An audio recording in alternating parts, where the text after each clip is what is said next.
नमस्कार दोस्तों, मैं मोहन लाल स्वागत करता हूं आपका हमारे इस YouTube चैनल पर। सेकेंड ग्रेड के एग्जाम के अब कोई ज़्यादा दिन बचे नहीं है ना। एक सप्ताह ही जो है ना वो आपके बीच में है। एक सप्ताह बाद आपकी एग्जाम जो है ना वो शुरू हो जाएगी। तो अपनी तैयारी को जो है ना और भी ज़्यादा मजबूत कीजिएगा। किस प्रकार की आपकी तैयारी है, रिविजन कीजिएगा फटाफट। बहुत ही शानदार प्रश्न जो है ना वो लेकर आया हूँ। 100 महत्वपूर्ण प्रश्न है। पूरे सिलेबस को जो है ना इसमें कवर किया गया है, ठीक है ना। अति महत्वपूर्ण प्रश्न है। विस्तृत कुछ प्रश्नों की जो है ना बहुत ज्यादा व्याख्या भी की गई है ना। तो कन्फर्म जो है ना वो आपके आने वाली जो एग्जाम है वहां आपको यहां से प्रश्न देखने को मिलेंगे, ठीक है। तो ज्यादा समय नहीं खराब कर रहा। अगर आप चैनल पर नए हो तो चैनल को लाइक शेयर सब्सक्राइब जरूर कीजिएगा। बहुत ही शानदार जो है ना प्रश्न है, 100 महत्वपूर्ण प्रश्न है। 4 नंबर का जो है ना वो अपना पेपर है। 3 पेपर जो है ना वो आपको मैं पहले करवा चुका है ना। तो लगभग 300 प्रश्न जो है ना और उनकी व्याख्या जो है वो पहले हो चुकी है। और आज जो है वो आपको नया पेपर है ना। और बहुत ही शानदार पेपर है। हो सकता है आने वाली जो एग्जाम है ना उसमें यहां से आपको प्रश्न मिल भी जाए। तो पहला प्रश्न आपकी स्क्रीन के ऊपर है ना। पढ़िएगा और आंसर देने का प्रयास कीजिएगा। प्रश्न क्या कह रहा है? संयुक्त राष्ट्र सुरक्षा परिषद में प्रथम बार निषेधाधिकार का प्रयोग किस संदर्भ में किया गया था? तो इस प्रश्न का जो है ना आप कमेंट्स करके आंसर दीजिएगा कि पहली बार जो है ना वीटो पावर का प्रयोग कौन से संदर्भ में किया गया था। सीरिया या लेबनान में विदेशी सेनाओं की वापसी, तिब्बत में चीनी सेना का दखल, या संयुक्त राष्ट्र में चीनी सदस्यता, या फिर है ना आपकी बर्लिन की नाकाबंदी। तो इस प्रश्न का जो है ना वो आंसर दीजिएगा। इस प्रश्न का जो राइट आंसर है वो आपका कौन सा है? सीरिया एवं लेबनान से विदेशी जो सेनाएं हैं उन सेनाओं को हटाने से संबंधित जो प्रस्ताव था उसके ऊपर पहली बार वीटो पावर का जो है ना वो क्या किया गया था, आपका प्रयोग किया गया था, ठीक है भैया। अगले वाले प्रश्न की तरफ मूव करते हैं। दूसरा प्रश्न जो है ना ये भी संयुक्त राष्ट्र से ही रिलेटेड है। 4-5 प्रश्न दिए हैं मैंने संयुक्त राष्ट्र से रिलेटेड, ठीक है ना।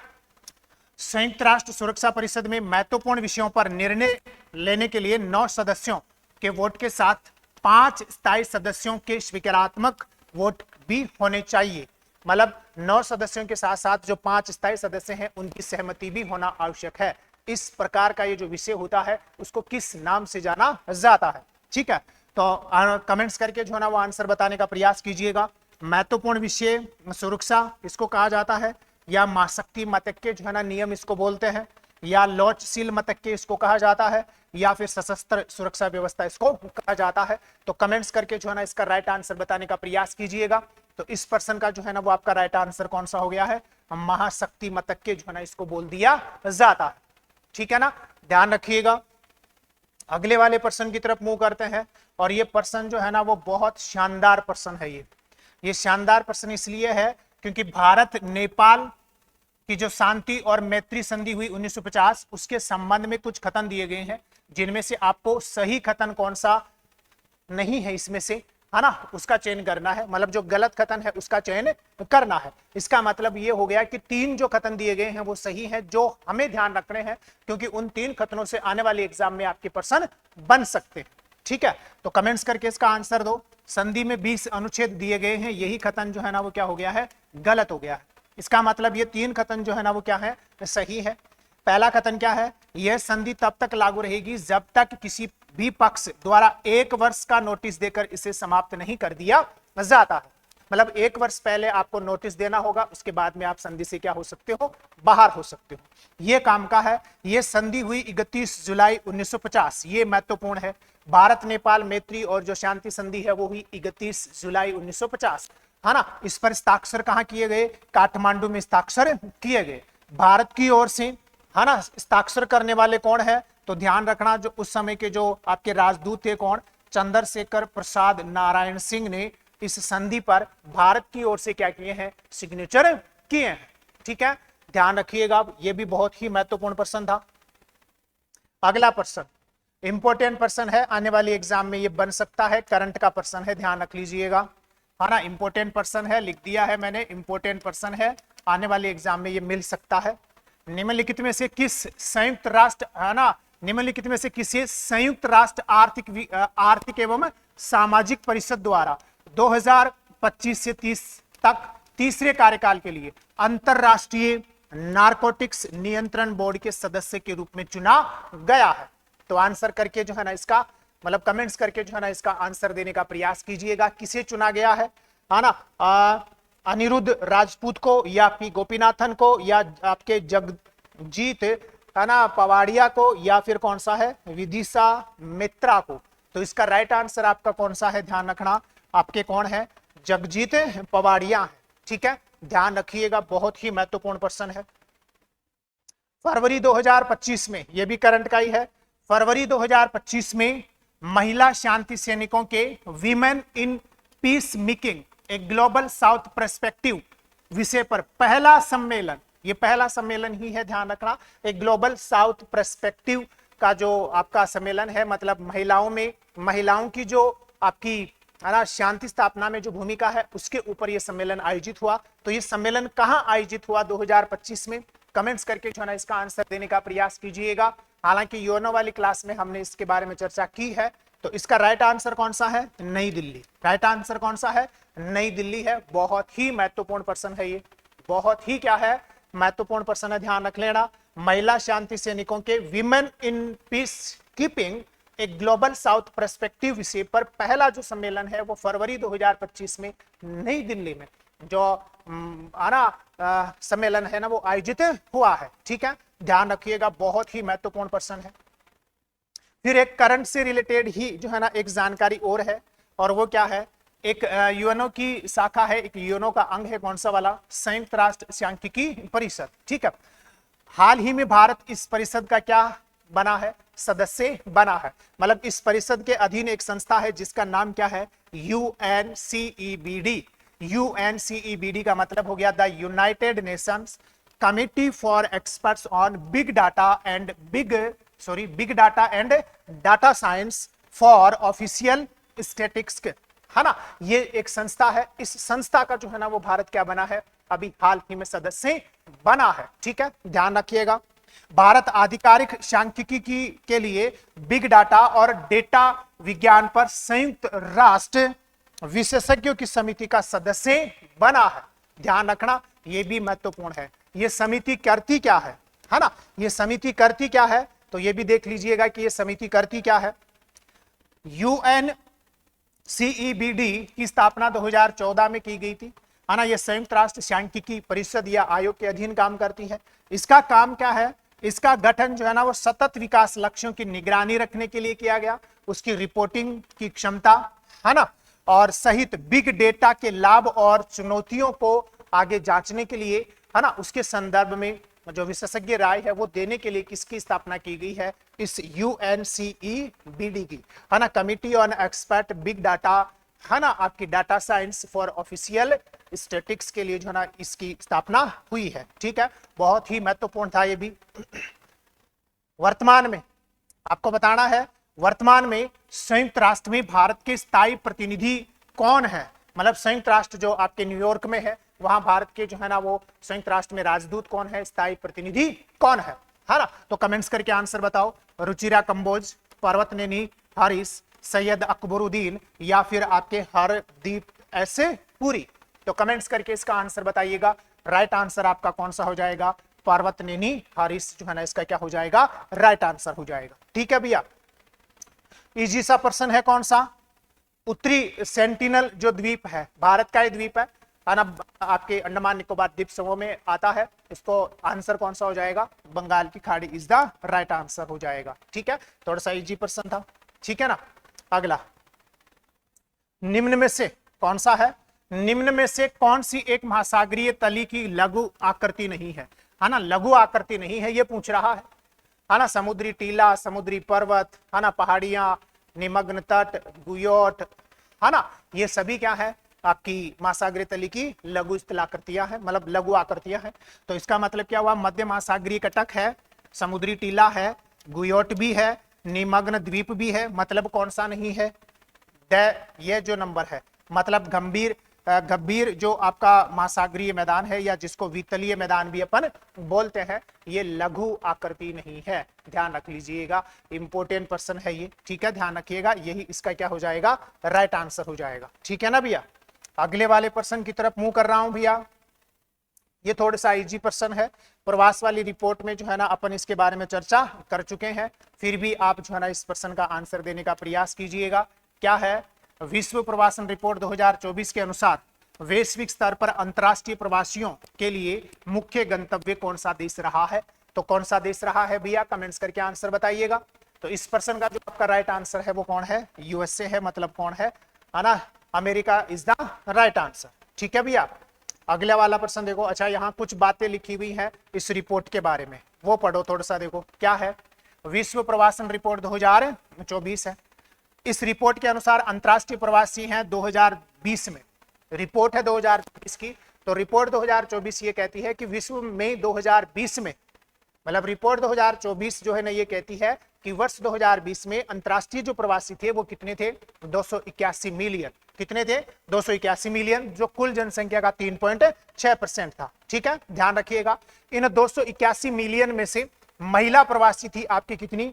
135 मिलियन, जो महिलाओं की जनसंख्या का 3.5% है। पुरुषों की जो आपकी पुरुष जो प्रवासी थे वो 146 मिलियन थे। दो पुरुषों की कुल जनसंख्या का कितना है? 3.7% है। बच्चे जो थे ना वो आपके 28 मिलियन थे, जो बच्चों की कुल जनसंख्या का 1.6% है।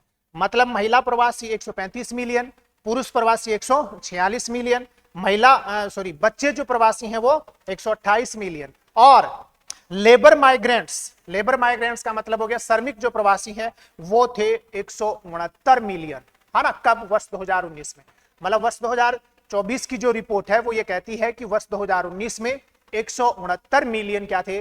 माइग्रेंट, ये आपके है ना लेबर था, मतलब प्रवासी श्रमिक थे। ठीक है, ध्यान रखिएगा, बहुत ही ज्यादा महत्वपूर्ण है ये भी। फिर ये रिपोर्ट ये भी कहती है कि डिस्प्लेस्ड जो पर्सन्स है, डिस्प्लेस्ड का मतलब हो गया जो विस्थापित व्यक्ति हैं या विस्थापित जो पर्सन है वो है 2022 में कितने? 117 मिलियन। मतलब ये विश्व माइग्रेशन जो रिपोर्ट है 2024 वो ये कहती है कि वर्ष 2022 में डिस्प्लेस्ड जो पर्सन है, मतलब विस्थापित जो व्यक्ति हैं, उनकी संख्या थी कितनी? 117 मिलियन, जिसमें से रिफ्यूजीज है 135.3, और ये एक स्पेशल जो है ना वो एक कैटेगरी है, कौन सी आपकी, है ना, एस्टम सीकर्स, वो ये 5.4 मिलियन, और इंटरनली डिस्प्लेस्ड आंतरिक जो विस्थापित जो मतलब व्यक्ति थे, एक देश के अंदर होने वाला जो विस्थापन है, तो आंतरिक जो विस्थापितों की संख्या थी वो थी 171.2 मिलियन। ठीक है, ध्यान रखिएगा, ये भी महत्वपूर्ण है। अगले वाले प्रश्न की तरफ बढ़ते हैं, है ना? ये वाला प्रश्न भी हमने जनसंख्या में कर रखा है। वर्ल्ड पॉपुलेशन रिव्यू 2024 के अनुसार निम्नलिखित देशों का उनकी कुल जनसंख्या के अनुसार सही अवरोही क्रम कौन सा है, ये आपको बताना है। मतलब सबसे ज्यादा जनसंख्या इनमें से कौन से देश की है, उस क्रम में आपको जो है ना, घटते क्रम में जो है ना वो क्या करना है, आपको जो है ना वो, है ना, बताना है। तो सबसे ज्यादा थाईलैंड की है, यहाँ सबसे ज्यादा जनसंख्या किसकी है? थाईलैंड की। तो यहाँ देखो थाईलैंड हो गया, उसके बाद में फ्रांस है, इटली है, और कौन सा है? दक्षिणी कोरिया है। तो राइट आंसर आपका कौन सा हो गया? That is the right answer. अगर चैनल पर नए हो तो चैनल को लाइक शेयर सब्सक्राइब जरूर कीजिएगा। ठीक है भैया, है ना? आर्थिक समीक्षा बहुत ही ज्यादा महत्वपूर्ण प्रश्न।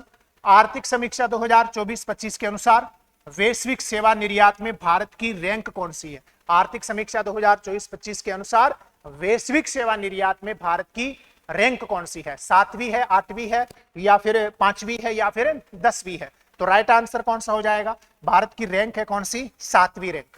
लेकिन जो एग्जिम बैंक का जो आंकड़ा है जून 2025 का, उसके अनुसार वैश्विक सेवा निर्यात में भारत की हिस्सेदारी 8वीं बताई गई है।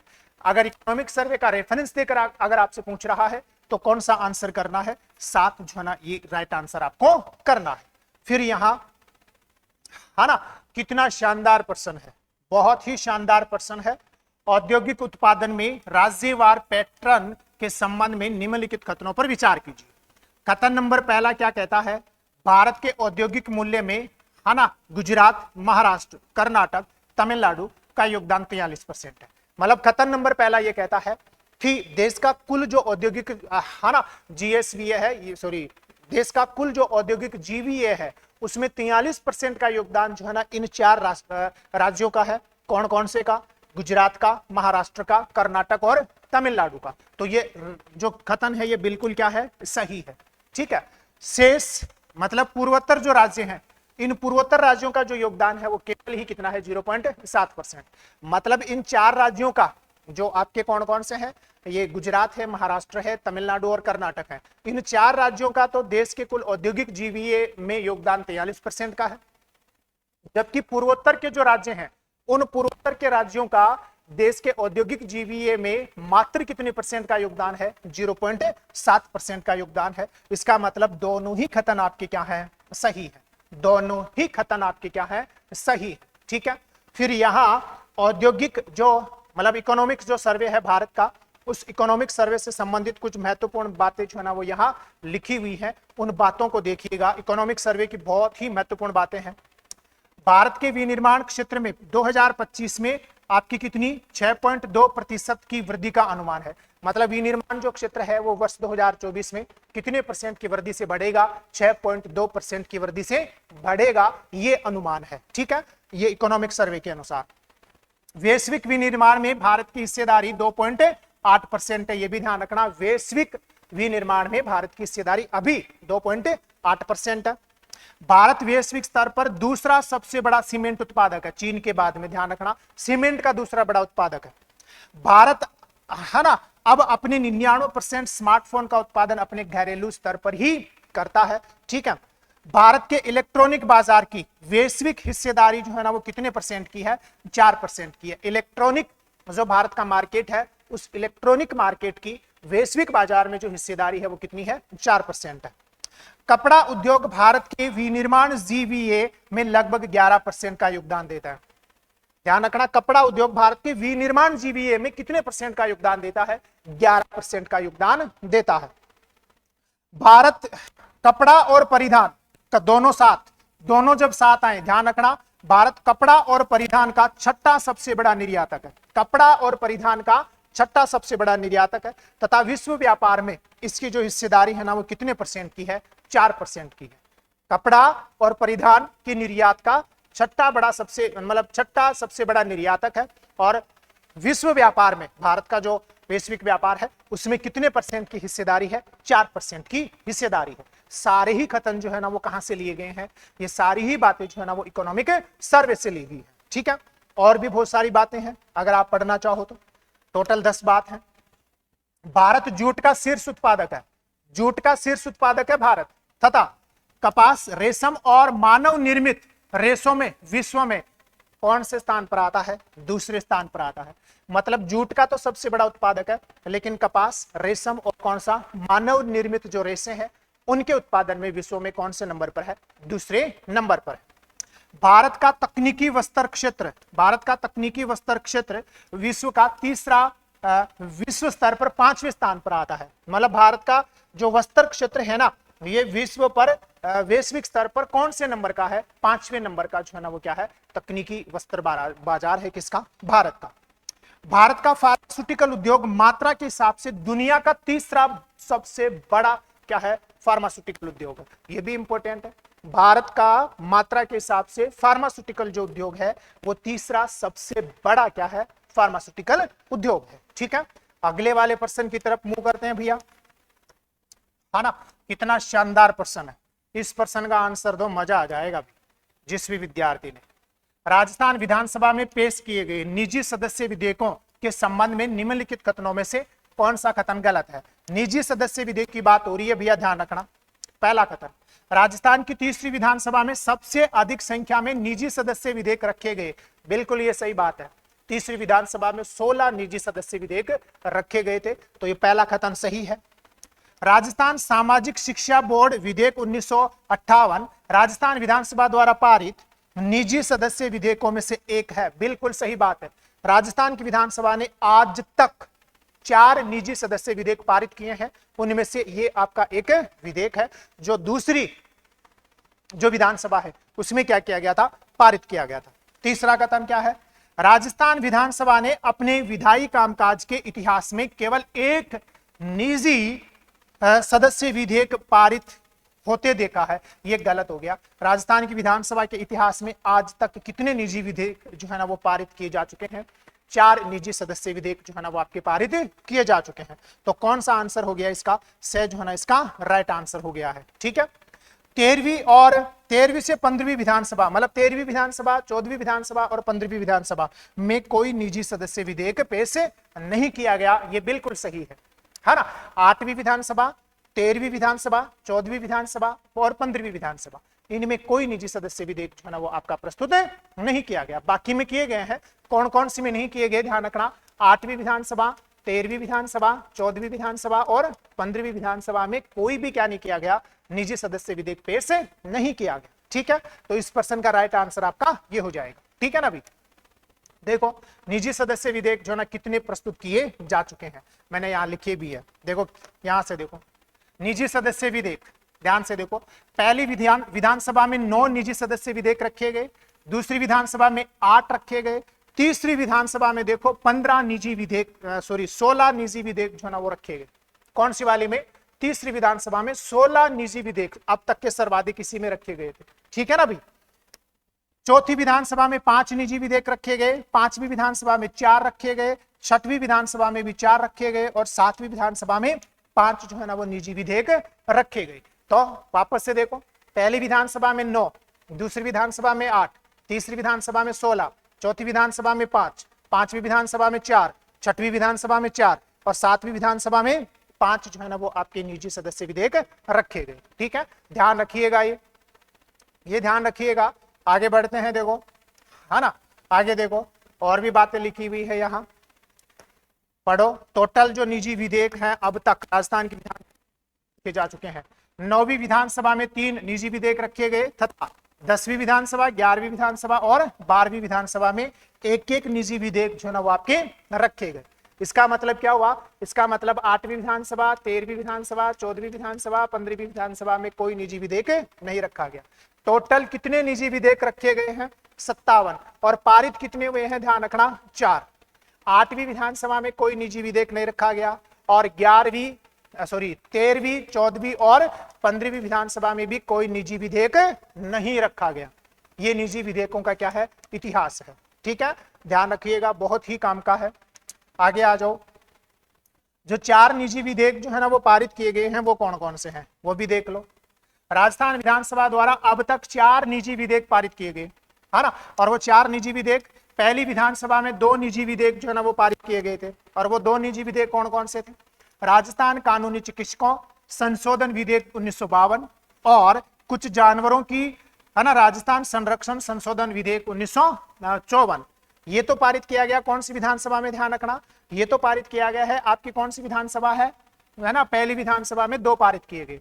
फिर दूसरी विधानसभा जो है ना उसमें 1 निजी विधेयक पारित किया गया और वो कौन सा था? राजस्थान सामाजिक शिक्षा बोर्ड विधेयक 1958, जो अपने विकल्प में था, है ना, वो दूसरी विधानसभा में पारित किया गया था। तो दूसरी विधानसभा में 1 पारित किया गया, पहली विधानसभा में 2 पारित किए गए और 5वीं विधानसभा जो है, इस 5वीं विधानसभा में भी क्या किया गया?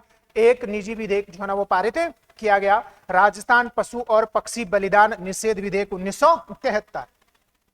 ठीक है, तो ऐसे टोटल कितने किए गए? टोटल 4 किए गए, जिसमें 2 किए गए पहली विधानसभा में, 1 किया गया दूसरी विधानसभा में और 1 किया गया कौन सी विधानसभा में? 5वीं विधानसभा में। यह भी ध्यान रख लीजिएगा, पहली विधानसभा में 2, दूसरी विधानसभा में 1, 5वीं विधानसभा में भी 1 विधेयक जो है ना पारित हुआ है। तो टोटल कितने पारित हुए हैं? 57 रखे गए, उनमें से टोटल कितने पारित हुए? 4 निजी विधेयक जो है ना वो पारित हुए हैं। ठीक है, ये निजी विधेयक के संदर्भ में सारी जानकारी आपके कंप्लीट है।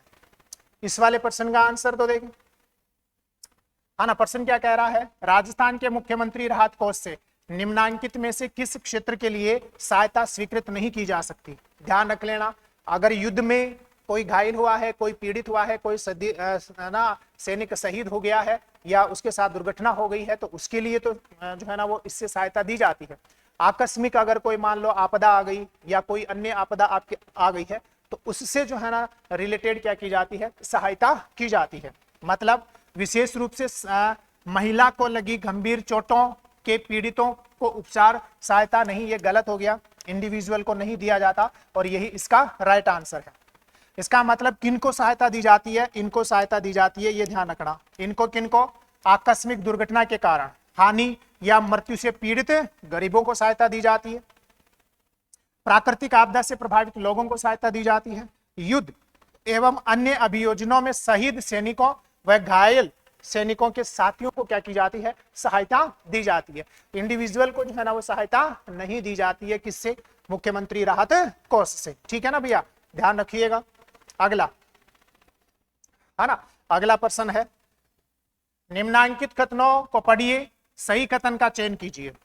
राजस्थान राज्य मानवाधिकार आयोग जो है ना वो अगस्त 2000 से सक्रिय है, तो गलत हो गया, अगस्त 2000 से सक्रिय नहीं है, मार्च 2000 से सक्रिय है। वर्तमान में श्री अशोक कुमार गुप्ता राजस्थान राज्य मानवाधिकार आयोग के एकमात्र सदस्य हैं, नहीं, ये भी गलत हो गया, ये भी गलत हो गया। राजस्थान राज्य मानवाधिकार आयोग के विनियम वर्ष 2001 से जो है ना वो क्या है, प्रभावी है, तो लास्ट का विकल्प जो है ना वो आपका क्या है, सही है। राजस्थान मानवाधिकार आयोग के जो विनियम है वो 2001 से ही क्या है, संचालित है ना। तो कौन सा आंसर हो गया, 1 number is the right answer. ठीक है भैया, देख लो यहां, राजस्थान मानवाधिकार आयोग का गठन 18 जनवरी 1999 को और मार्च 2000 से ये क्या है, क्रियाशील है। वर्तमान में देखो ये है काम का, न्यायमूर्ति गंगाराम मूलचंदानी इसके अध्यक्ष हैं, न्यायमूर्ति रामचंद्र सिंह झाला इसके सदस्य हैं और न्यायमूर्ति अशोक कुमार गुप्ता इसके क्या है, सदस्य हैं। ठीक है ना भैया, ध्यान रखिएगा। निम्नांकित में से, प्रश्न पढ़ो, निम्नलिखित में से कब ग्राम पंचायत स्तर पर सतर्कता समिति को समाप्त कर दिया गया था। ग्राम पंचायत स्तर पर सतर्कता जो समिति है ना उसको समाप्त किया गया था, तो ध्यान रखना ये किया गया था जनवरी 2000 में। कब किया गया था, जनवरी 2000 में, मतलब 6 जनवरी 2000 को ये सब किया गया था। ठीक है ना भैया, अगले वाले प्रश्न की तरफ जो है ना वो मूव करते हैं और इस प्रश्न का आंसर तो भी देखें, है ना। ये भारत शासन अधिनियम से संबंधित अपनी करवा भी चुका, धारा सहित बता चुका। अधिनियम 1935 के संबंध में कौन सा कथन जो है ना वो गलत है, ये आपको बताना है, कमेंट्स करके बताओ। 1935 के अधिनियम में अखिल भारतीय संघ की परिकल्पना की गई थी, जिसमें ब्रिटिश प्रांत और भारतीय राज्य शामिल होने थे, तो ये तो कथन बिल्कुल क्या है, सही है। इस अधिनियम ने ब्रह्मा को भारत से अलग नहीं किया, गलत हो गया। इसी अधिनियम के द्वारा जो है ना वो ब्रह्मा को किससे अलग किया गया था, भारत से अलग किया गया था। ये क्रिप्स मिशन के तहत किया गया नहीं, यही गलत हो गया और यही इसका क्या है, राइट आंसर है ना।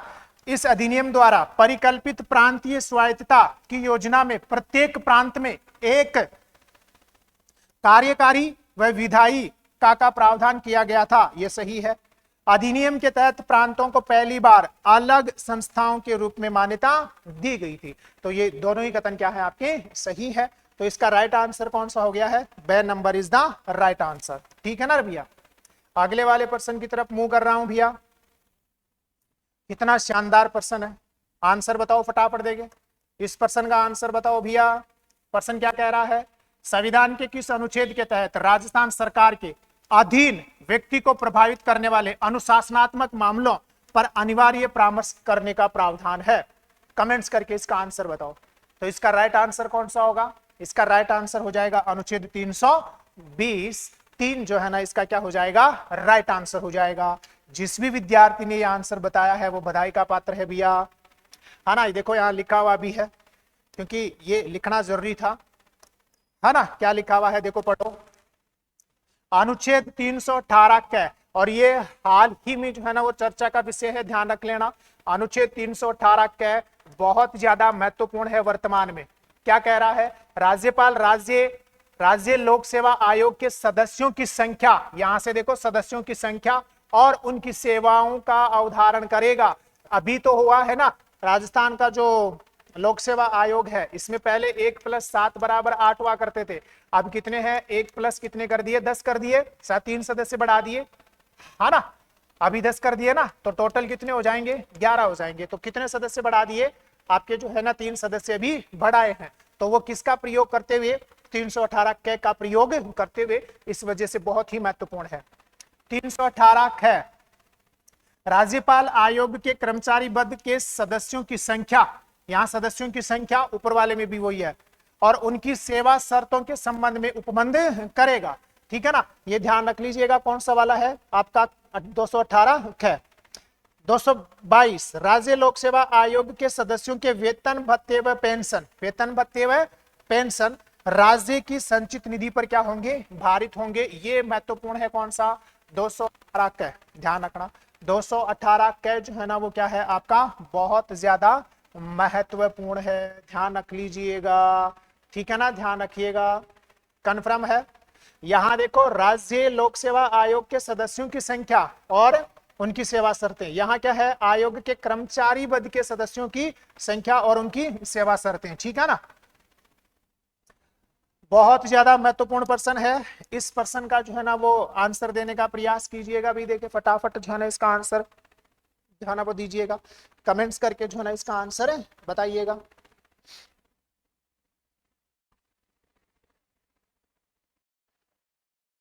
तो इस प्रश्न का जो राइट आंसर है वो कौन सा है, प्रश्न क्या कह रहा है, देखो प्रश्न क्या कह रहा है, राजस्थान विधानसभा में यदि किसी सदस्य को किसी मंत्री का ध्यान अति आवश्यक सार्वजनिक महत्व के मामलों की ओर आकर्षित कराना हो तो उसकी लिखित सूचना देनी होगी।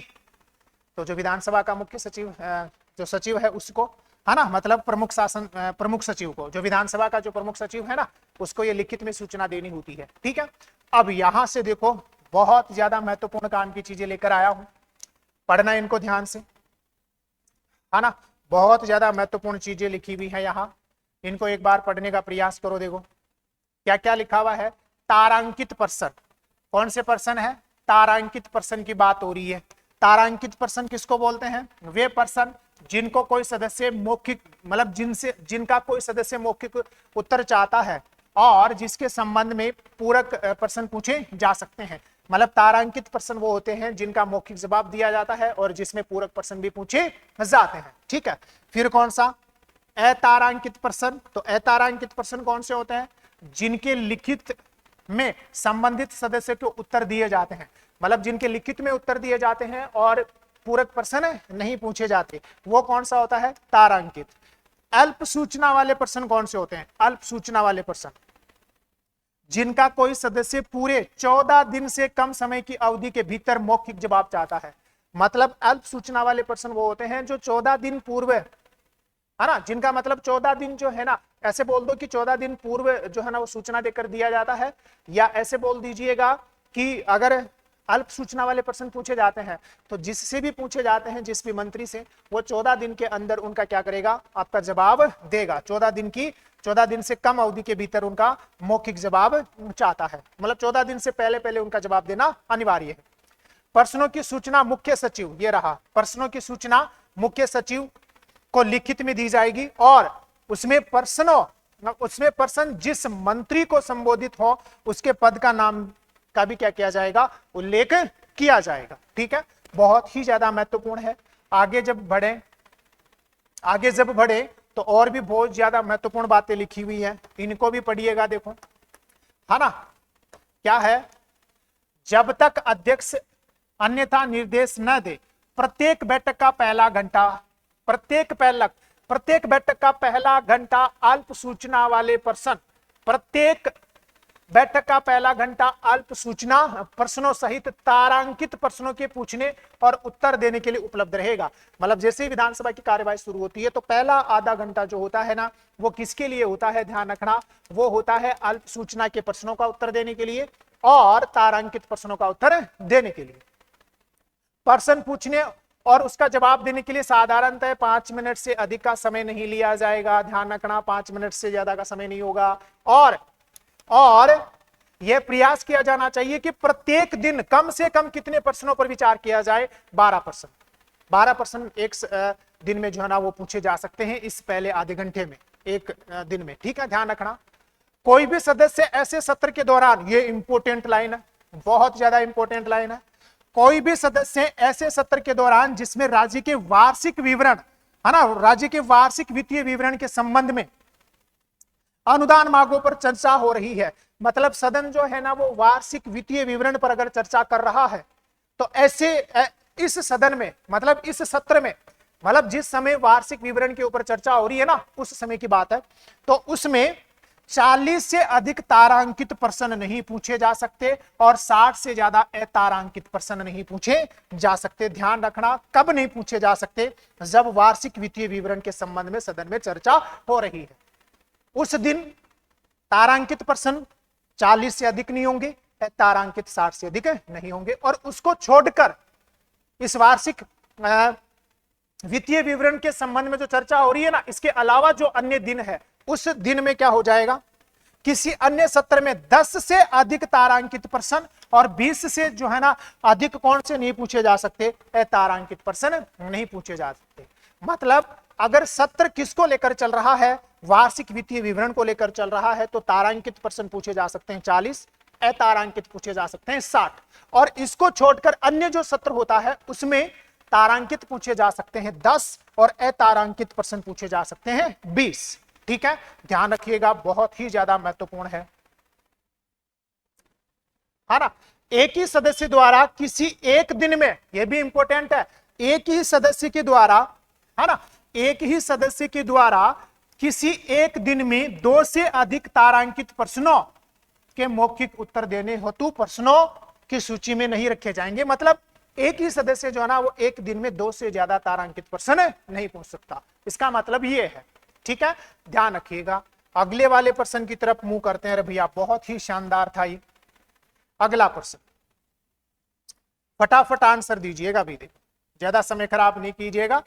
भारत के वह राष्ट्रपति कौन थे जिनके कार्यकाल में विशेष रूप से एक कैलेंडर वर्ष में, है ना, स्वतंत्रता के बाद से सबसे अधिक रिकॉर्ड संख्या में अध्यादेश बनाए गए?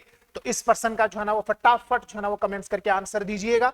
तो कौन होगा भैया? श्रीमती प्रतिभा देवी सिंह पाटिल, या श्री के.आर. नारायण, या प्रणब मुखर्जी, या डॉक्टर शंकर दयाल शर्मा? तो इस प्रश्न का आंसर कौन सा हो जाएगा आपके? डॉक्टर शंकर दयाल शर्मा के समय एक कैलेंडर वर्ष में आजादी के बाद से सबसे ज्यादा अध्यादेश जो है ना वो क्या किए गए? जारी किए। इस वाले प्रश्न को पढ़ो थोड़ा सा ध्यान से और आंसर देने का प्रयास करो। फटाफट पढ़ो, फटाफट आंसर देने का प्रयास कीजिए। ठीक है ना भैया? क्या कह रहा है? राजस्थान की विधानसभा के बारे में निम्नलिखित कथन पढ़िए और नीचे दिए कूट, है ना, सही कूट का चयन कीजिए। 1952 में राजस्थान विधानसभा में 160 सदस्य थे, बिल्कुल सही है। राजस्थान विधानसभा की प्रक्रिया और कार्य संचालन के नियमों को पहली बार 1956 में अपनाया गया, बिल्कुल सही है। राजस्थान विधानसभा की 22 स्थायी समितियां हैं, तो सारे ही कथन आपके क्या है? सही है। ठीक है, जिसने भी 1 नंबर आंसर दिया है वो बधाई का पात्र है भैया। अगले वाले प्रश्न की तरफ मुंह करते हैं भैया। ये शानदार प्रश्न है, बहुत ही शानदार प्रश्न है। भारत के संविधान के निम्नांकित में से किस अनुच्छेद में यह उल्लेखित है कि राष्ट्रपति अन्य कोई लाभ का पद धारण नहीं करेगा? कमेंट्स करके फटाफट इस प्रश्न का आंसर दीजिएगा। तो इस प्रश्न का जो राइट आंसर है ना वो आपका कौन सा हो जाएगा? 59 इज द राइट आंसर। ठीक है, कैसे है देख लो, यहां देखो, यहां फटाफट पढ़ लीजिएगा, है ना, फटाफट पढ़िएगा। क्या लिखा हुआ है? अनुच्छेद 59 फर्स्ट, राष्ट्रपति संसद के किसी सदन या किसी राज्य के विधानमंडल के किसी सदन का सदस्य नहीं होगा। 59 फर्स्ट ये कहता है। 59(2) क्या कहता है? राष्ट्रपति अन्य कोई लाभ का पद धारण नहीं करेगा। अगला अनुच्छेद ना 59(3) क्या कहता है? राष्ट्रपति की उपलब्धियां, भत्ते, विशेषाधिकारों का जो दूसरी अनुसूची में भी निर्दिष्ट हैं उनका हकदार होगा। मतलब राष्ट्रपति की उपलब्धियां, भत्ते और विशेषाधिकार जो दूसरी अनुसूची में उल्लेखित है उनका प्रयोग वो करता है कौन से अनुच्छेद के तहत? अनुच्छेद 59(3) के तहत। संसद, ये इंपॉर्टेंट है भैया, ध्यान रखना, संसद विधि द्वारा उपलब्धियों, भत्तों और विशेषाधिकारों को अवधारित करेगी। ये ध्यान रख लेना, राष्ट्रपति की जो उपलब्धियां हैं, जो वेतन भत्ते हैं, उसके जो विशेषाधिकार हैं, उनमें कटौती करना, उनमें वृद्धि करना, ये काम किसका होगा? ये संसद का होगा। बहुत ज्यादा महत्वपूर्ण है ये।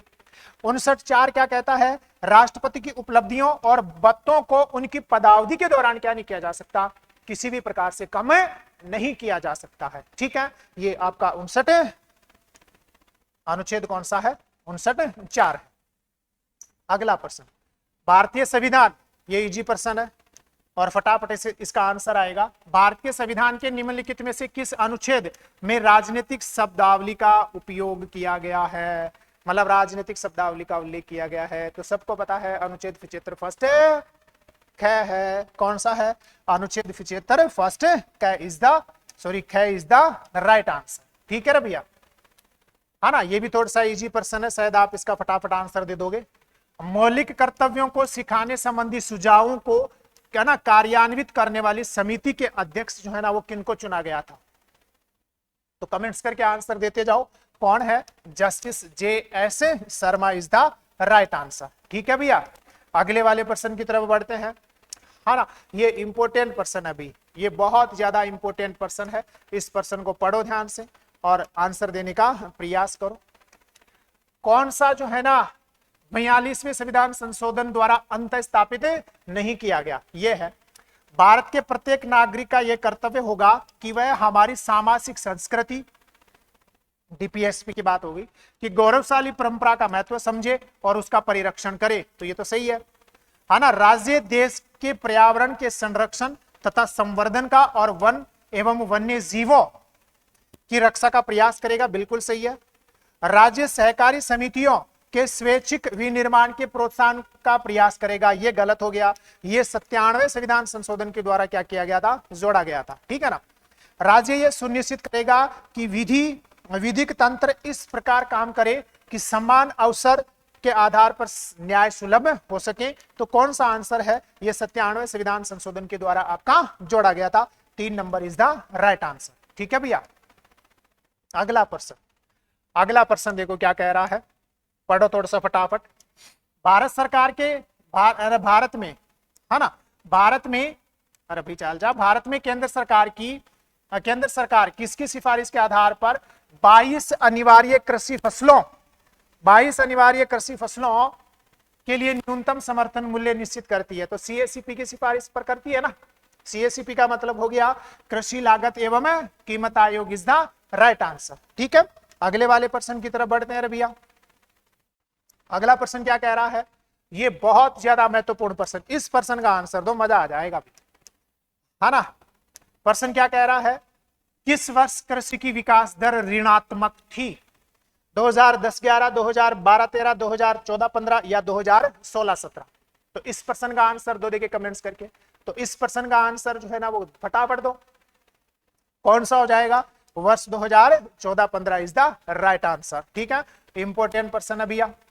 अगले वाले प्रश्न की तरफ बढ़ते हैं, है ना, और ये बहुत ही ज्यादा महत्वपूर्ण प्रश्न है, बहुत ही ज्यादा महत्वपूर्ण प्रश्न है भैया, पहले लगा दिया है इंपोर्टेंट। कौन सा प्रश्न है, इंपोर्टेंट प्रश्न है, ध्यान रखना। भारतीय कृषि अनुसंधान परिषद द्वारा तैयार कृषि संधारणीयता का समग्र सूचकांक के अनुसार देश में कृषि संधारणीयता का औसत अनुमानित मूल्यांक कितना है? तो राइट आंसर कौन सा हो जाएगा, 0.49। मतलब भारत की जो कृषि है ना वो मध्यम स्तर की संधारणीय कृषि है, मतलब अपनी जो कृषि है ना वो सतत कृषि है, लेकिन मध्यम सतत कृषि है, 100% सतत कृषि नहीं है। ठीक है ना, तो 0.49 इज द राइट आंसर। ठीक है ना भैया, अगले वाले प्रश्न की तरफ मूव करते हैं। इस प्रश्न का आंसर दो, बहुत ही शानदार प्रश्न है, प्रश्न का आंसर देने का प्रयास करो। देखें, भारत में निम्नलिखित में से कौन सा क्षेत्र कृषि के बाद दूसरा सबसे अधिक रोजगार उपलब्ध करवाने वाला है?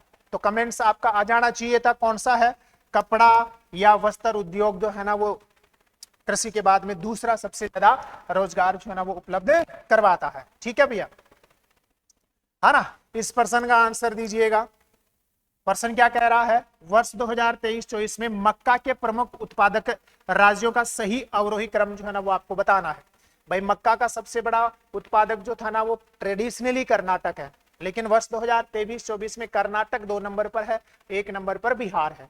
तो राइट आंसर बिहार, कर्नाटक और मध्य प्रदेश, ध्यान रखना, बिहार, कर्नाटक और मध्य प्रदेश करना है, ध्यान रख लीजिएगा। ये वर्ष 2023-24 के अनुसार है, ये ध्यान रख लीजिएगा, इंपोर्टेंट है ना, ये भी महत्वपूर्ण है। प्रश्न का आंसर दो फटाफट। कौन सी औद्योगिक नीति में लाइसेंस परमिट कोटा राज की शुरुआत की गई? पहली, दूसरी, तीसरी या फिर पांचवी? तो कौन सी में की गई है? दूसरी, जो आपकी औद्योगिक जो नीति है ना 1956 की, उसमें किया गया है। उद्योगों को 3 श्रेणी में रखा गया था ना, ए बी और सी श्रेणी में, जिसमें बी और सी श्रेणी के उद्योगों के लिए क्या लेना अनिवार्य कर दिया गया था?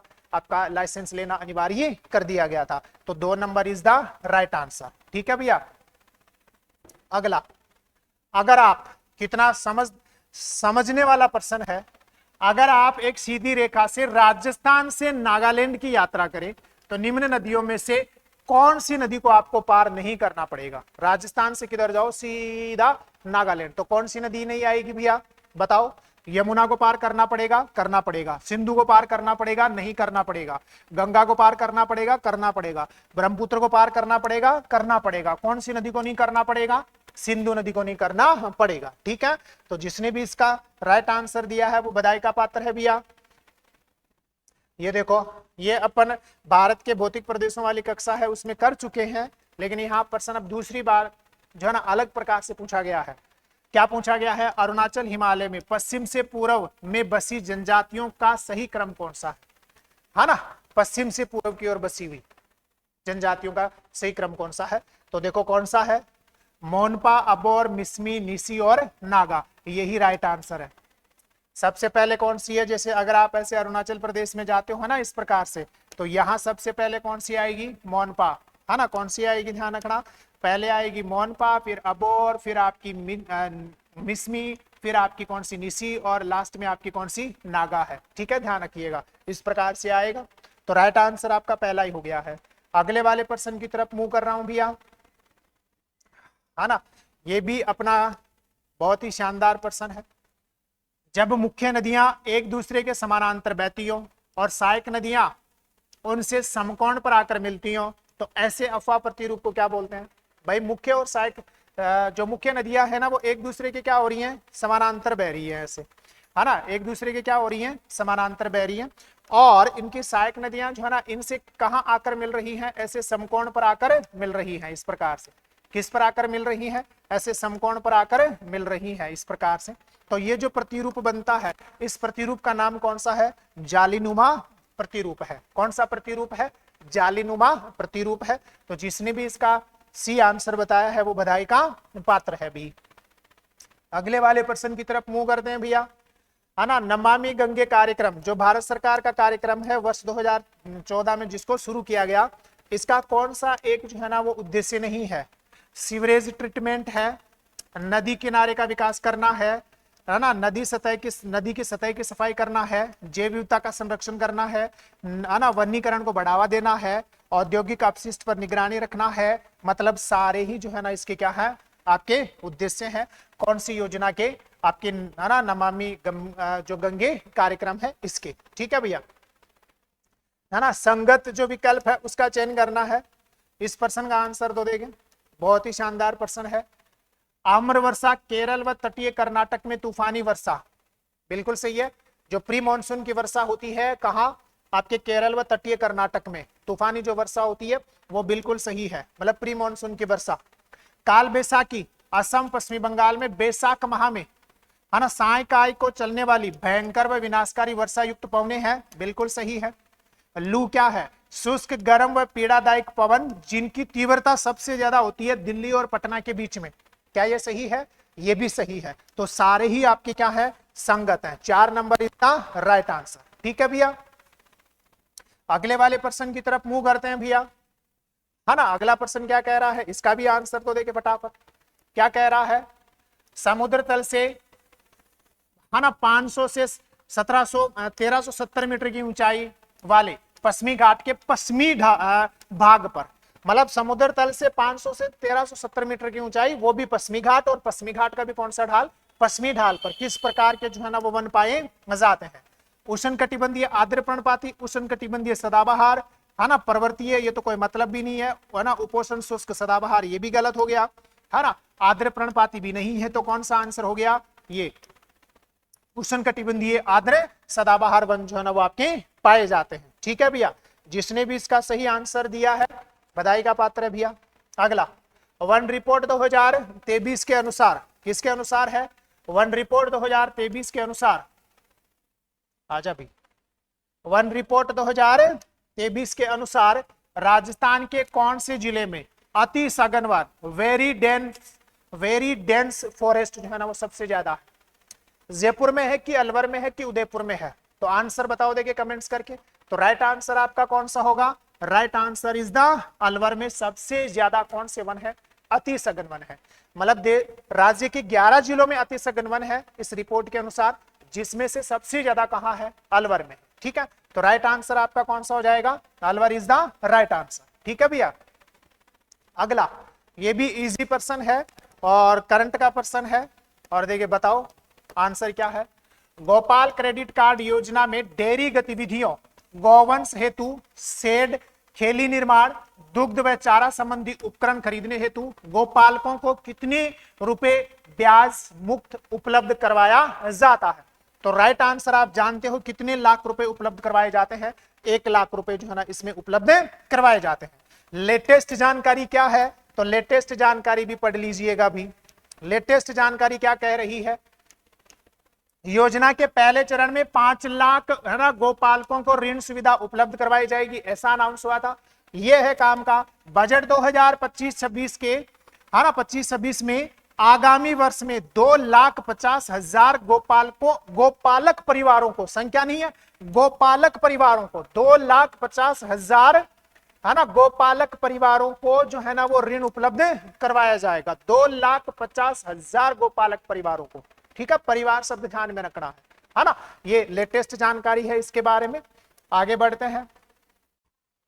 वर्ष 2022-23 में ये भी जो है ना पर्सन शानदार पर्सन है। वर्ष 2022-23 में देश के कुल तिलहन उत्पादन में राजस्थान का योगदान कितना है? तो राइट आंसर कौन सा हो जाएगा? 22.78%, क्योंकि 46.13% तो सरसों है अपने यहाँ, है ना। देश की कुल सरसों उत्पादन का 46.13 राजस्थान करता है। बाजरे का 44.66% है, 44.66% बाजरा राजस्थान उत्पादित करता है। 8.05 ये अपन गेहूं मान सकते हैं। ठीक है ना, तो 22.78 इज द राइट आंसर। ठीक है भैया। अगले वाले प्रश्न की तरफ बढ़ते हैं। असंगत का चयन करना है। बहुत ही शानदार प्रश्न है भैया। एक तरफ उद्योग है, दूसरी तरफ अवस्थिति है। सीमेंट उद्योग गोटन नागौर में है, सही है। सूती वस्त्र उद्योग किशनगढ़ ब्यावर सही, सॉरी किशनगढ़ अजमेर सही है। रसायन उद्योग डिडवाड़ा में है, बिल्कुल सही है ना। राजस्थान स्टेट केमिकल वर्क्स बिल्कुल क्या है? सही है। तो कौन सा सुमेलित नहीं हुआ? है ना। तापीय विद्युत जो है ना वो कहाँ नहीं है? सीकर में नहीं है, यही गलत हो गया है। कोई तापीय विद्युत संयंत्र जो है ना वो सीकर में नहीं है, तो ये क्या हो गया है? गलत हो गया है। ठीक है भैया। अगले वाले प्रश्न की तरफ मूव करते हैं भैया। जयपुर में किस वर्ष, बहुत ही महत्वपूर्ण प्रश्न है, जयपुर में किस वर्ष गोविंद देव जी कला महोत्सव का आयोजन किया जाएगा? कौन से वर्ष जो है ना जयपुर में गोविंद देव जी कला महोत्सव होगा? वर्ष 2025, 26, 27 या 28? तो राइट आंसर कौन सा है? 2027 इज द राइट आंसर, क्योंकि बजट 2025-26 में ये अनाउंस हुआ था। देख लो यहाँ ऐसी ही लाइन लिखी हुई है। बजट घोषणा 25-26 के अनुसार जयपुर वर्ष 2027 में अपनी स्थापना के 300 वर्ष पूर्ण होने के अवसर पर गोविंद देव जी कला महोत्सव का आयोजन किया जाएगा। जामुनिया जो द्वीप है, कौन सा? जामुनिया जो द्वीप है वो कहाँ है? चंबल नदी के ऊपर बना हुआ है और बूंदी में है। ठीक है, जामुनिया जो द्वीप है वो भी थोड़ा सा ध्यान रख लेना। यूएन ने किस वर्ष, ये मैं बता चुका आप लोगों को, यूएन ने किस वर्ष, अरे चल भैया, यूएन ने किस वर्ष को अंतरराष्ट्रीय सहकारिता का वर्ष घोषित किया है? यूएन ने कौन से को? अंतरराष्ट्रीय सहकारिता वर्ष। इसी वर्ष को तो किया है। कौन से वाले को? वर्ष 2025 इज द राइट आंसर। ठीक है भैया। अगले वाले प्रश्न की तरफ, है ना। ऐसा चयन करना भैया, देखें चयन करो क्या है। एक तरफ फसल है, दूसरी तरफ प्रमुख उत्पादक जिले हैं। गेहूं हनुमानगढ़ गंगानगर, तो सही है भैया ये तो। मक्का भीलवाड़ा चित्तौड़गढ़, ये भी सही है भैया। सोयाबीन बारां झालावाड़, ये भी सही है भैया। उड़द नागौर जोधपुर में नहीं होता है भैया उड़द, तो कौन सा आंसर हो गया है ना आपका? The number is the right answer. ठीक है भैया। अगले वाले प्रश्न की तरफ मूव करते हैं भैया। अगला प्रश्न क्या कह रहा है? धौलपुर करौली टाइगर रिजर्व के बारे में कौन सा कथन सही है ना। धौलपुर टाइगर रिजर्व है, इसके बारे में आपको जो है ना सही कथन कौन सा है? राज्य का 5वां तथा देश का 55वां टाइगर रिजर्व है, सही है। वन विभाग द्वारा 6 अक्टूबर 2023 को अधिसूचना जारी की गई, सही है। 599 मतलब 600 वर्ग किलोमीटर में फैला है, बिल्कुल सही है। तो सारे ही कथन आपके क्या है? सही है, ठीक है। जिसने भी इसका सही आंसर दिया है वो बधाई का पात्र है। बहुत ज्यादा महत्वपूर्ण पर्सन, इंपोर्टेंट पर्सन, बहुत ही ज्यादा महत्वपूर्ण पर्सन है, बहुत ही ज्यादा महत्वपूर्ण पर्सन। जल संसाधन विभाग राजस्थान सरकार की, जल संसाधन विभाग, चल जा भी, जल संसाधन विभाग राजस्थान सरकार की वार्षिक रिपोर्ट, कौन सी रिपोर्ट है? ध्यान रखना, वार्षिक रिपोर्ट 2023 के अनुसार राज्य में वर्ष 2023 में औसत वर्षा हुई, किसके अनुसार है? जो जल संसाधन विभाग है राजस्थान सरकार का, इसकी वार्षिक रिपोर्ट के अनुसार वर्ष 2023 में राजस्थान में औसत वर्षा कितनी हुई? ये कमेंट्स करके आप आंसर दो। 57.58 सेंटीमीटर या 58 सेंटीमीटर या 65.53 या फिर 69.53। तो राइट आंसर कौन सा है? 69.53 centimetre is the right answer, ठीक है भैया। बहुत ही ज्यादा महत्वपूर्ण प्रश्न था ये। अगला प्रश्न, पश्चिमी मरुस्थल में मिलने वाले अनुप्रस्थ बालू का स्तूप कौन से हैं? तो बताओ भी, इसका सही आंसर फटाफट बताओ देंगे। तो ध्यान रखना है ना, जो पैराबोलिक होता है, जो बरखान होते हैं, वो कौन से बालू का स्तूप होते हैं? अनुप्रस्थ होते हैं। बस आंसर दे दो। तो सीप है, सीप तो अनुदैर्घ्य होता है, सीप अनुदैर्घ्य होता है। पवन विमुखी रेखीय अनुदैर्घ्य होता है ना। वनस्पति युक्त रेखी भी अनुदैर्घ्य होता है। तो लास्ट ऑप्शन बचा आपका कौन सा? बरखान और पैराबोलिक या परवलयाकार। ये कौन से बालू का स्तूप होते हैं? अनुप्रस्थ जो है ना वो आपके बालू का स्तूप होते हैं। तो 4 number is the right answer, ठीक है भैया। अगले वाले प्रश्न की तरफ जो है ना वो बढ़ रहे हैं। असंगत का बहुत ही इजी प्रश्न है और ये गलत नहीं होना चाहिए किसी का भी, किसी का भी ये प्रश्न जो है ना क्या नहीं होना चाहिए? गलत नहीं होना चाहिए। देखो, उदयपुर संभाग में 7 जिले हैं क्या? सही है, उदयपुर संभाग में 7 हैं। जयपुर में 7 हैं, बिल्कुल सही है। जोधपुर में 8 हैं क्या? जोधपुर में 8 है, बिल्कुल सही है। अजमेर में क्या 8 है? अजमेर में 8 नहीं है भैया, अजमेर में तो कितने हैं? 6 ही हैं। अजमेर में कितने हैं? 6 ही है। अजमेर है, ब्यावर है, भिलवाड़ा है, टोंक है, डिडवाना कुचामण है और नागौर है, ठीक है। ऐसे 6 ही हैं। तो कौन सा गलत हो गया? माना the number is the wrong answer. जनगणना 2011 के अनुसार इस प्रश्न का आंसर देने का प्रयास करो फटाफट, है ना। फिर आगे की जो है ना अपन चर्चा करते हैं। तो आपने इसका सही आंसर दे दिया होगा। तो इस प्रश्न का जो राइट आंसर है वो आपका कौन सा है? तो इस प्रश्न का जो राइट आंसर है वो आपका, है ना, चल भाई देखिए। तो इस प्रश्न का जो राइट आंसर है वो है आपका कौन सा? 27.08% इज द राइट आंसर, ठीक है ना भैया। आगे बढ़ते हैं। देखो, यहाँ साक्षरता से संबंधित कुछ महत्वपूर्ण बातें जो है ना वो आपकी लिखी हुई है, इनको भी आप एक बार थोड़ा सा रिवाइज कीजिएगा। राजस्थान का साक्षरता परसेंट 66.11% है। पुरुष साक्षरता परसेंट 79.2% है। महिला साक्षरता परसेंट जो है ना वो 52.1% है। और इन दोनों के बीच का जो अंतर है ना वो कितना है? 27.08% है, ठीक है। ग्रामीण साक्षरता 61 आपकी 44% है। शहरी साक्षरता 79.7% है। ग्रामीण पुरुष साक्षरता जो है ना 76.2% है। ग्रामीण महिला साक्षरता 45.8% है। शहरी पुरुष साक्षरता 87.9% है। और ये शहरी महिला साक्षरता जो कि एग्जाम में पूछी गई है 70.7% है। बहुत ही महत्वपूर्ण था ये, ठीक है ना। ध्यान रखना, वो वाला एग्जाम में पूछ लिया गया है, ठीक है। इस प्रश्न का आंसर बताओ। तो इस प्रश्न का जो राइट आंसर है, मतलब परिवर्तित क्षेत्र विकास उपागम, मतलब माडा कार्यक्रम शुरू किया गया था 1978 और 79 में। तो इसका राइट आंसर कौन सा है? A number is the right answer, ठीक है रवि। निम्नलिखित में से कौन कालीबंगा, निम्नलिखित में से कौन कालीबंगा पुरातत्व स्थल की खुदाई में बीबी लाल के सहयोगी नहीं रहे? नहीं रहे ये बताना है। एमडी खरे, है ना, एसपी जैन, आपके ए के श्रीवास्तव। तो right answer A Tripathi is the right answer है ना। ध्यान रखिएगा, ये इसका क्या है? आपका सही आंसर है, ठीक है ना भैया।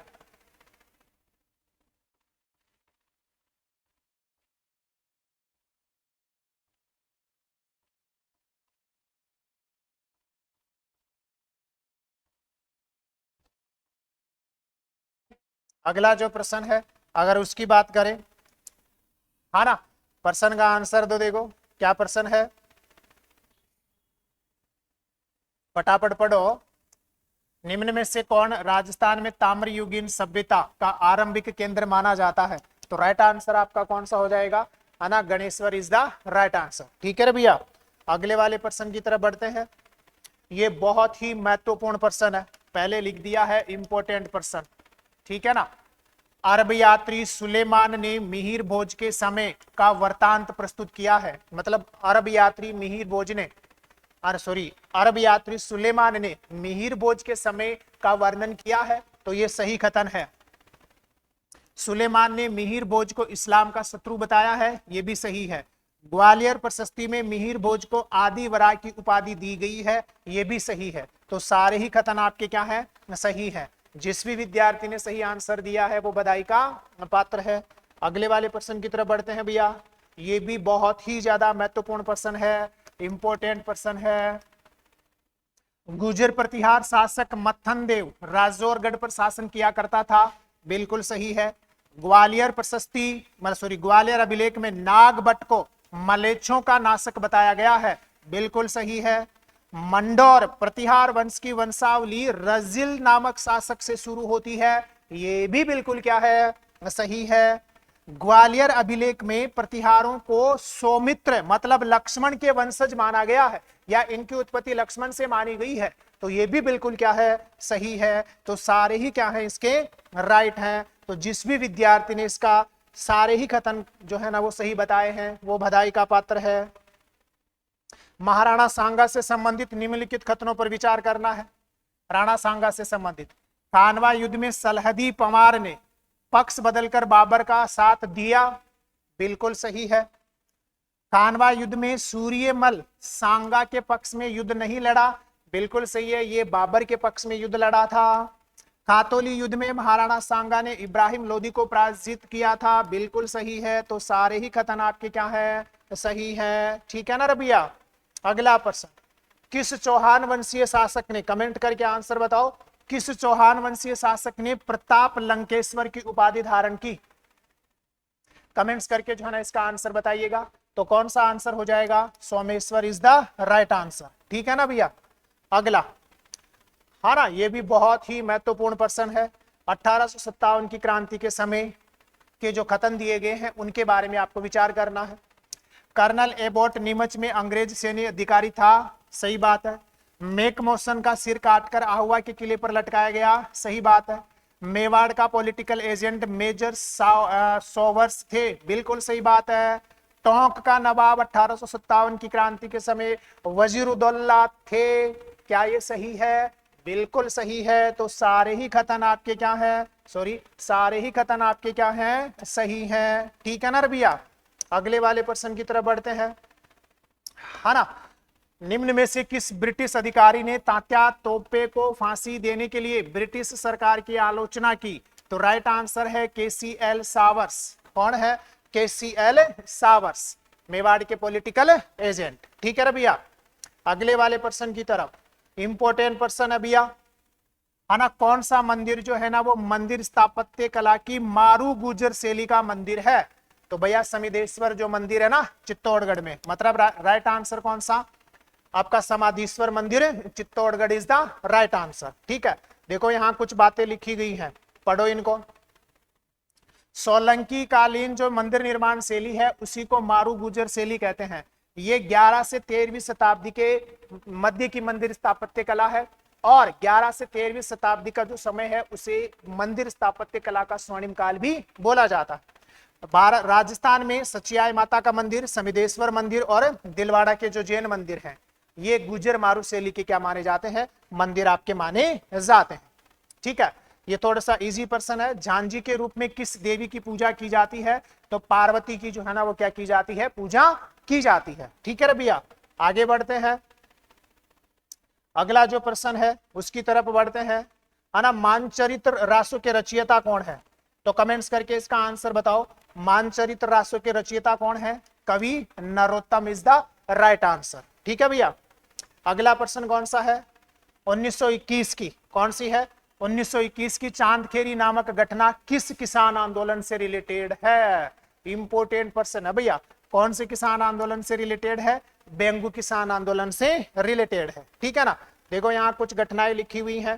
देखो, निमूचना हत्याकांड 15 मई 1925, डाबी हत्याकांड 2 अप्रैल 1923, बूंदी किसान आंदोलन, चांदखेड़ी वाली घटना 1921 है ना, चंडवाल की घटना 28 मार्च 1942, मारवाड़ लोक परिषद जोधपुर, डाबड़ा कांड 13 मार्च 1947, डिडवाना कुचामण, कुंदन गांव का हत्याकांड अप्रैल 1935, शेखावाटी किसान आंदोलन। ठीक है रे भैया। देलवाड़ा कौन सा है? देलवाड़ा का आदिनाथ का अपूर्व मंदिर किसके द्वारा बनवाया गया? तो विमल शाह, ब्रह्मगुप्त, विक्रम सिंह या फिर चंदन राज? तो कौन सा आंसर है इसका? आपका Vimal Shah is the right answer. ठीक है ना भैया। अगले वाले पर्सन की तरफ बढ़ते हैं। निबोरी इंपोर्टेंट पर्सन आ गया है। आंसर बताओ। निबोरी नामक आभूषण पहना जाता है गला, हाथ, दांत या नाक? तो राइट आंसर कौन सा है? गले में पहना जाता है निबोरी। इंपोर्टेंट पर्सन है। देखो यहाँ कुछ लिखा हुआ भी है और बहुत ही शानदार लिखा हुआ है। गले के अन्य आभूषण थमणियों, बजंटी, जुगनी, तुलसी, सरी, पोत। कहाँ के आभूषण है? गले के आभूषण कौन कौन सा? थमणियों, बजंटी, जुगनी, तुलसी, सरी, पोत। ठीक है। भुजा के प्रमुख आभूषण देखो, तमका, तकमा, कौन सा? तकमा, आणत, ये इंपोर्टेंट है, आणत और टड्डा, आणत, टड्डा, और कौन सा? बट्टा। ठीक है। कहाँ के हैं? बाजू के। दांत के देखो, चूप, रखन, धास, मासा। चूप, रखन, घास, मासा किसके हैं? दांत के। पैर के देखो, रिमजोल इंपोर्टेंट, नेवरी, जेहर, टणका और भाक। कौन कौन से? रिमजोल, नेवरी, जेहर, टणका और कौन सा? भाक। ठीक है ना। आगे बढ़ते हैं। लोक देवता कल्लाजी राठौड़, लोक देवता कल्लाजी राठौड़ के समकालिक मेवाड़ का शासक अमर सिंह है भैया, महाराणा अमर सिंह है। ठीक है ना। आगे चलते हैं। निम्न में से, है ना, निम्न में से किसने जयपुर में नाथों का प्रभाव समाप्त कर रामानंदी भक्ति परंपरा स्थापित की? कृष्ण पेहारी ने। तो आपके कौन हो जाएंगे? पेहारी स्वामी ने, मतलब कृष्ण पेहारी जो है उनके द्वारा। तो पहला ही विकल्प इज द राइट आंसर। ठीक है ना भैया। 1911 से 1912 गोविंद गिरी की गतिविधियों का केंद्र था ईयर, सूंथ, बेड़सा या फिर खेड़ा? तो कमेंट्स करके इसका आंसर बताओ। कौन सा आंसर हो जाएगा? Bedsa is the right answer. ठीक है ना भैया। मोतीलाल तेजावत, मोतीलाल तेजावत खालिस्तान ठिकाने के कामदार थे। तो राइट आंसर कौन सा है? Jhadol is the right answer. ठीक है भैया। कौन इस राइट आंसर है? Jhadol is the right answer, है ना। अब ये देखो कितना महत्वपूर्ण पर्सन है। इस पर्सन का कमेंट्स करके आंसर बताओ भी। भारत में प्रथम लोकसभा चुनाव 1952 कितने राष्ट्रीय दलों ने भाग लिया था? 1952 के लोकसभा चुनाव में। तो इसका कमेंट्स करके आंसर बताओ, कितने चुनाव में जो है ना वो कितने राजनीतिक दलों ने भाग लिया था? इसका आंसर मैं नहीं बता रहा, इसका आंसर जो है ना वो नहीं बता रहा। हाँ, इतना जरूर बता रहा हूं, ये भी नहीं है, मतलब ये वाला आंसर भी नहीं है, ये वाला आंसर भी नहीं है, इन दोनों में से आंसर है। तो कमेंट्स करके इसका आंसर बताइएगा, खुद आंसर करके बताओगे। ये भी इंपोर्टेंट पर्सन है, लिख देता हूं, इंपोर्टेंट पर्सन है, ध्यान रखना। एक तरफ राजनीतिक दल है, दूसरी तरफ स्थापना वर्ष है ना। तो देखो, भारतीय साम्यवादी जो दल है मार्क्सवादी, इसकी स्थापना हुई है 1964 में, है ना। तो एक में चार, एक में चार। जनता दल जो है ना, इसकी स्थापना हुई है 1988, है ना। तो इसका आंसर 3 नंबर, इसमें भी 3, इसमें नंबर, मतलब ये वाला आंसर हो गया। इसका मतलब AIDMK। तो AIDMK की जो स्थापना है वो हुई है 1972 में और समाजवादी दल की स्थापना हुई है 1992 में। तो कौन सा आंसर आ गया? 1 number is the right answer. Important question है भैया, ये इंपोर्टेंट क्या है? क्वेश्चन है, बहुत ही महत्वपूर्ण पर्सन है। देखिए कौन इसका आंसर देता है, पढ़ो फटाफट और आंसर दो। राजस्थान में 73वें एवं 74वें संविधान संशोधन अधिनियम लागू होने के समय राजस्थान के मुख्यमंत्री कौन थे? है ना, कौन थे? हरिदेव जोशी, गलत। शिवचरण माथुर, गलत। भैरू सिंह शेखावत, गलत। क्योंकि उस समय कोई क्या नहीं था, राजस्थान का मुख्यमंत्री नहीं था, राष्ट्रपति शासन लग रहा था। ठीक है ना, तो बहुत ही महत्वपूर्ण प्रश्न था ये। अगले वाले प्रश्न की तरफ मूव करते हैं, है ना। पंचायती राज से संबंधित प्रश्न है और शायद इसका आंसर दे दोगे क्योंकि लैंग्वेज ही इसकी बढ़ा चढ़ा कर लिखी गई है, बाकी इजी आंसर है। भारतीय संविधान के निम्नलिखित में से किस अनुच्छेद के अनुसार पंचायतों के लिए कराए जाने वाले सभी निर्वाचनों का संचालन राज्य निर्वाचन आयोग में निहित होगा? गए है ना 243 ज, कौन सा हो जाएगा? 243 ज इज द राइट आंसर। ठीक है ना, आगे बढ़ते हैं भैया, अगले वाले प्रश्न की तरफ बढ़ते हैं। ये देखो कितना शानदार प्रश्न है। राजस्थान पंचायती राज अधिनियम 1994 कौन सा है? राजस्थान पंचायती राज अधिनियम 1994 के संबंध में कौन सा सुमेलित नहीं है? 27 ये कहता है कि प्रमुख और उप प्रमुख का निर्वाचन है, बिल्कुल सही है ये। 30 कहता है कि सदस्यों के वेतन भत्ते हैं, नहीं 30 शायद ये सरपंच से रिलेटेड है, यही सही हो गया। 32 जो है ना सरपंच और उप सरपंच की शक्तियों एवं कर्तव्यों से संबंधित है, तो ये तो सही है। 33 प्रधान की शक्तियां, कर्तव्य एवं कर्तव्य, बिल्कुल सही है। जहां तक मुझे लग रहा है 2 number is the right answer, ये सरपंच के उपबंध से रिलेटेड है, ध्यान रख लेना, इंपॉर्टेंट है ये वाला प्रश्न। ठीक है ना भैया। अगला, निम्नलिखित में से किस प्रधानमंत्री, ये भी महत्वपूर्ण प्रश्न है ना, निम्नलिखित में से किस प्रधानमंत्री के कार्यकाल में संविधान की 9वीं अनुसूची नौवीं अनुसूची में जन प्रतिनिधित्व अधिनियम 1951 अंत स्थापित किया गया था? 9वीं अनुसूची में इंदिरा गांधी। राइट आंसर कौन सा हो जाएगा? Indira Gandhi is the right answer. ठीक है ना भैया।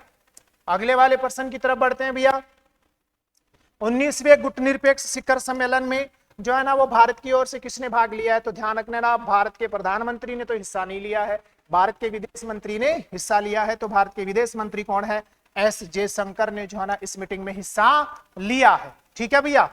अगला प्रश्न, इंपॉर्टेंट प्रश्न, बहुत ज्यादा इंपॉर्टेंट प्रश्न है, ये लो लिख दिया है। कौन सा प्रश्न? इंपॉर्टेंट प्रश्न। भारतीय संविधान के किस अनुच्छेद में प्रतिनिधित्व के बिना कर नहीं, इस लोकतांत्रिक सिद्धांत को संघ राज्य संबंधों के संबंध में अंतर्निहित किया गया है? कमेंट्स करके जो है ना इसका आंसर बताओ। इसका राइट आंसर है आपका कौन सा? अनुच्छेद 265 इज द राइट आंसर। ठीक है भैया। अगले वाले प्रश्न की तरफ बढ़ते हैं, है ना। ये प्रश्न मैं आपको पहले भी करवा चुका। भारत संविधान के 86वें संविधान संशोधन अधिनियम द्वारा 2002 द्वारा भारत के संविधान के निम्नांकित में से किन अनुच्छेदों को अंतःस्थापित किया गया या प्रतिस्थापित किया गया? 86वां संविधान संशोधन 2002। तो आप आंसर कर दोगे कौन सा वाला? अनुच्छेद है ना 21 के एवं 45 इज द राइट आंसर। ठीक है ना। अगले वाले प्रश्न की तरफ बढ़ते हैं भैया। ये भी आप लोगों को प्रश्न पहले करवाया जा चुका है और फिर भी आप जो है ना इसका आंसर देना, है ना। काम की न्याय संगत और मानवोचित प्रसूति सहायता का उपबंध अनुच्छेद 41 में है क्या? गलत है, ये अनुच्छेद 42 में है, यही असंगत है। असंगति तो पूछा है ना, बाकी सही है। सहकारी सोसाइटियों का संवर्धन 43 ख में है, कृषि एवं पशुपालन का संगठन 48 में है, और न्यायपालिका कार्यपालिका से न्यायपालिका का पृथक्करण जो है ना वो अनुच्छेद 50 में है। बाकी सुमेलित है। कौन सा सुमेलित नहीं है? 41 जो है ना वो आपका सुमेलित नहीं है। ये करंट के प्रश्न आ गए हैं भैया, करंट के प्रश्न फटाफट आंसर दो। टीबी मुक्त अभियान के अंतर्गत वर्ष 2025 तक राजस्थान में कितनी ग्राम पंचायतों को टीबी मुक्त घोषित किया गया है? इंपोर्टेंट प्रश्न है, ध्यान रख लेना। कितनी को घोषित किया गया है? 33-55 ग्राम पंचायतों को घोषित किया गया है। ठीक है, आगे बढ़ते हैं भैया। मेवाड़ है ना, प्रश्न का आंसर दो। मेवाड़ गौरव सम्मान 2025 किसे प्रदान किया गया और किस कार्य के लिए प्रदान किया गया? डॉक्टर किरोलीलाल मीणा शिक्षा के लिए, नहीं, गलत, है ना। जोशी मंगला महिला सशक्तिकरण के लिए, गलत। गुलाब चंद कटारिया प्रशासनिक सुधार के लिए, गलत। कौन सा आंसर है? ब नंबर। वासुदेव देवनानी सामाजिक सेवा व विधानसभा में नवाचार के लिए दिया गया है, यह भी इंपोर्टेंट था। ठीक है ना। अगले वाले प्रश्न की तरफ बढ़ते हैं भैया। खेलो इंडिया यूथ गेम्स 2026 की मेजबानी कौन करेगा? तो खेलो इंडिया यूथ गेम्स 2026 की मेजबानी राजस्थान करेगा। राइट आंसर कौन सा है? Rajasthan is the right answer. ठीक है भैया। अगला प्रश्न क्या कह रहा है? इंपॉर्टेंट प्रश्न है भैया, इंपॉर्टेंट प्रश्न है, ध्यान से देखो। राजस्थान सरकार ने नागरिक उड्डयन नीति 2024 कब जारी की है? अप्रैल 2025 में जारी की है। तो अब देख लो, अच्छा अप्रैल ही हो गए कि सारे के सारे, तो 17 अप्रैल 2025 इज द राइट आंसर। ठीक है भैया। अगले वाले प्रश्न की तरफ बढ़ते हैं, है ना। इंपॉर्टेंट प्रश्न, बहुत ज्यादा इंपॉर्टेंट प्रश्न है। वर्ल्ड इकोनॉमिक्स फोरम द्वारा वर्ष 2025 के लिए यंग ग्लोबल लीडर के रूप में किस राजस्थानी युवा को चुना गया है? अर्जुन देव सिंह या मनीषा अग्रवाल या अनुराग मालू या विकास पुरोहित? तो कौन सा आंसर है? Anurag Malu is the right answer. ठीक है भैया। अगले वाले प्रश्न की तरफ, है ना। देश का पहला कौन सा है? देश का पहला सिकल सेल वेलिनेस हब कहां शुरू किया गया है? उदयपुर में शुरू किया गया है ना। तो राइट आंसर कौन सा हो गया? Udaipur is the right answer. ठीक है भैया। अगले वाले प्रश्न की तरफ बढ़ते हैं भैया।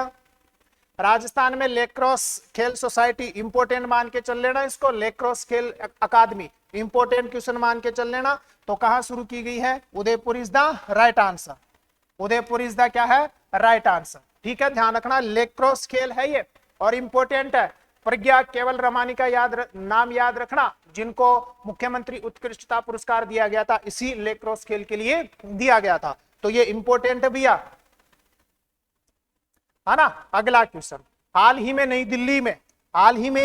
नई दिल्ली में ग्रामीण भारत महोत्सव 2025 का आयोजन किया गया। इस महोत्सव का आदर्श वाक्य क्या था? इंपोर्टेंट प्रश्न है भैया। गांव बढ़े तो देश बढ़े, गांव बढ़े तो देश बढ़े, इसका ये आदर्श वाक्य था। ठीक है भैया। अगले वाले प्रश्न की तरफ मूव करते हैं। राजस्थान के इंपोर्टेंट प्रश्न है भैया, ध्यान रखना। इंपोर्टेंट प्रश्न, राजस्थान के राज्य स्तरीय युवा महोत्सव जनवरी 2025 में कितने युवाओं को यूथ आइकॉन अवार्ड से सम्मानित किया गया? इसका राइट आंसर है 11। इसका राइट आंसर कौन सा है? 11 इज द राइट आंसर। ठीक है भैया। राजस्थान में हाल ही में कर्म भूमि से मातृभूमि अभियान प्रारंभ किया गया। शुरुआती स्तर पर यह अभियान निम्नलिखित में से किस जिले में प्रारंभ नहीं किया गया? देखो, सिरोही में किया गया था, पाली में भी किया गया था, जोधपुर में भी किया गया, तो किसमें नहीं किया गया? जैसलमेर में नहीं किया गया। राइट आंसर कौन सा है? Jaisalmer is the right answer. ठीक है ना भैया। अगला, हाल ही में जारी की गई राजस्थान एकीकृत स्वच्छ ऊर्जा नीति 2024 का लक्ष्य वर्ष 2030 तक कितनी नवीकरणीय ऊर्जा क्षमता हासिल करना है? 125 गीगावाट। कौन सा है? 125 gigawatt is the right answer. अगला इंपोर्टेंट प्रश्न है भैया, ये बहुत ज्यादा इंपोर्टेंट प्रश्न है ना। क्या कह रहा है? एक खिलाड़ी का नाम है संस्कार सारस्वत। दिसंबर 2024 में बेंगलुरु में आयोजित योनेक्स सनराइज 86वीं सीनियर नेशनल बैडमिंटन चैंपियनशिप में सीनियर नेशनल मेंस डबल खिताब जीतने वाला राजस्थान का पहला शटर बन गया है। ये कौन से उसका है? ये जोधपुर का है भैया। ये कहाँ का है? ये जो संस्कार है ना सारस्वत है, ये कहाँ का है? जोधपुर का है। ठीक है, ध्यान रखिएगा। अगले वाले प्रश्न की तरफ जो है ना वो क्या करते हैं? बढ़ते हैं। ठीक है ना। 6 मार्च 2025 को इंपोर्टेंट प्रश्न, 6 मार्च 2025 को विधानसभा में दी गई एक जानकारी के अनुसार घड़ियाल संरक्षण की दृष्टि से प्रदेश के किस स्थान पर घड़ियाल रियरिंग सेंटर की स्थापना की जाएगी? तो ध्यान रखना, पालीघाट सवाई माधोपुर। इंपोर्टेंट प्रश्न है। अगले वाले प्रश्न की तरफ बढ़ रहे हैं भैया। अगला प्रश्न क्या कह रहा है? हाल ही में चित्तौड़गढ़ सांसद, ये भी इंपोर्टेंट है, हाल ही में चित्तौड़गढ़ सांसद सीपी जोशी को लोकसभा की निम्नलिखित में से कौन सी समिति का सभापति नियुक्त किया गया है? तो राइट आंसर आपका याचिका समिति है। इंपोर्टेंट प्रश्न है भैया। अगले वाले प्रश्न की तरफ मूव करते हैं। अगला प्रश्न, है ना, ये भी महत्वपूर्ण प्रश्न है, पढ़ो क्या है। मार्च 2025 में, किसमें? मार्च 2025 में जयपुर में आयोजित हुई है। जयपुर में आयोजित एशिया प्रशांत क्षेत्र की 12वीं क्षेत्रीय 3R और सर्कुलर इकोनॉमिक फोरम का विषय क्या था? ये जयपुर में आयोजित हुई है और इसका विषय पहला ही था, कौन सा? Realising circular societies towards achieving ASD and urban neutrality in Asia Pacific. यही इसका राइट आंसर है। देखो कितने कितने खतरनाक खतरनाक जो है ना वो प्रश्न बन रहे हैं, ठीक है ना। अगला बजट घोषणा 2025-26 के अनुसार इंस्टीट्यूट ऑफ माइंस की स्थापना किस स्थान पर की जाएगी? तो ध्यान रखना, इसका राइट आंसर जोधपुर में की जाएगी। इंस्टीट्यूट ऑफ माइंस की स्थापना कहां की जाएगी? Jodhpur is the right answer. अगला प्रश्न है ना, ये मैं आपको पहले भी करवा चुका, फिर वापस से बता रहा हूं। वापस से देखो क्या है। मार्च 2025 में सिंगरेनी कोलियरीज कंपनी लिमिटेड तथा राजस्थान विद्युत उत्पादन निगम लिमिटेड के मध्य हस्ताक्षरित हुए एमयू के संबंध में, है ना, एमओयू के संबंध में कौन सा कथन सही है गलत है? एमओयू के तहत 1600 गीगावाट क्षमता, गलत हो गया, 1500 गीगावाट है। 1600 गीगावाट क्षमता की थर्मल आधारित परियोजनाएं राजस्थान में स्थापित होंगी, गलत हो गया, ये ध्यान रखना। तेलंगाना में स्थापित होंगी 1500 मेगावाट की। इसमें से 1000 मेगावाट तथा 600 मेगावाट बिजली तेलंगाना तथा राजस्थान दोनों को मिलेंगी, नहीं ये गलत हो गया है कथन, ध्यान रखना, है ना। एमओयू के तहत राजस्थान में 1500 मेगावाट का सोलर पार्क स्थापित किया जाएगा, ये सही है। ये केवल 2 number is the right answer है, ठीक है ना। ध्यान रखना, राइट आंसर कौन सा है? 2 नंबर है, ठीक है भैया, बाकी गलत है। इंपोर्टेंट पर्सन था ये, ध्यान रखना। अगला, मुख्यमंत्री आयुष्मान आरोग्य योजना हेतु बजट 2025-26 में कितनी राशि का कोष गठित की गई है? कितनी राशि का कोष गठित किया गया है? तो 3500 करोड़ रुपए इज द राइट आंसर। और इंपोर्टेंट पर्सन है भैया, ये ध्यान रख लेना, 11 पर्सन नहीं है, इंपोर्टेंट पर्सन है। गणतंत्र दिवस 2025 के अवसर पर राजस्थान के निम्नलिखित में से किस पुलिस अधिकारी को विशिष्ट सेवा पदक के लिए राष्ट्रपति पदक से सम्मानित किया गया? तो ध्यान रखना, सत्येंद्र सिंह। कौन है? Satyendra Singh is the right answer, ठीक है भैया, है ना। और लास्ट है आपका, निम्नलिखित में से कहां पर राजस्थान का प्रथम centre of excellence indigenous farm स्थापित किया जाएगा? राइट आंसर आपका कौन सा है? Pali is the right answer, ठीक है भैया। आगे बढ़ते हैं भैया। ये आपका आज का पेपर सॉल्यूशन जो है ना वो क्या है, कंप्लीट है। उम्मीद है आप लोगों ने जो है ना सेशन को एंजॉय किया है। आप सभी को जो है ना एग्जाम की अग्रिम बहुत बहुत शुभकामनाएं हैं, ठीक है। किसी प्रकार को कोई स्ट्रेस नहीं लेना है, आराम से जो 5-7 दिन बचे हैं उसमें जो है ना हो सकता है तो आप रिवीजन कीजिए, करंट का रिवीजन कीजिए, या आपको लग रहा है कि जिस टॉपिक का मैं रिवीजन नहीं कर पाया तो उस टॉपिक का रिवीजन कीजिए। किसी प्रकार का कोई स्ट्रेस लेने की आवश्यकता नहीं है, ठीक है। ऑल द बेस्ट मेरी तरफ से, बहुत बहुत धन्यवाद। मिलते हैं नेक्स्ट सेशन में, आप सभी का बहुत बहुत धन्यवाद है।